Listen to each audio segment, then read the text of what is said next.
पंचांगानुसार माघ महिन्यातील शुक्ल पक्षातील चतुर्थी तिथी उद्या 22 जानेवारी 2026 रोजी मध्यरात्री 2:48 सुरू होत आहे, जी 23 जानेवारी 2026 रोजी रात्री 2:28 पर्यंत राहील। उदय तिथीनुसार माघी गणेश जयंती 22 जानेवारी दिवशी साजरी केली जाणार आहे। या काळात भगवान गणेशाची विधिवत पूजा केली जाते। गणेश पुराणानुसार माघ शुद्ध चतुर्थीला गणेश चतुर्थी साजरी करण्यात येते। या दिवशी गणपतीचा जन्म झाला असे मानण्यात येते।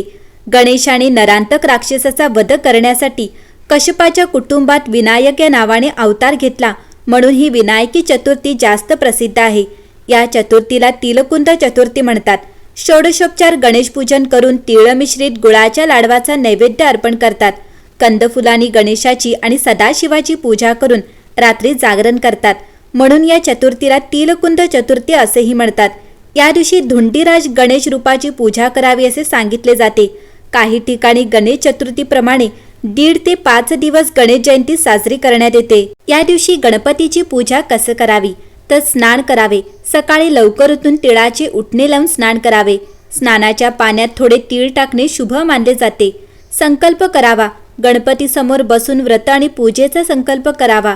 पाटावर लाल वस्त्र अंथरून त्यावर गणपतीची मूर्ती किंवा फोटो ठेवावा। शक्य असल्यास गणपतीच्या मूर्तीवर अभिषेक करावा। बाप्पाला लाल फुले, कुंदाची फुले, दुर्वा आणि शेंदूर अर्पण करावा। या दिवशी तिळाच्या लाडूंचा किंवा तिळगुळाचा नैवेद्य दाखवणे अनिवार्य आहे। 21 मोदकांचा नैवेद्यही अर्पण केला जातो। ओम गण गणपती नमः या मंत्राचा जप करून आरती करावी।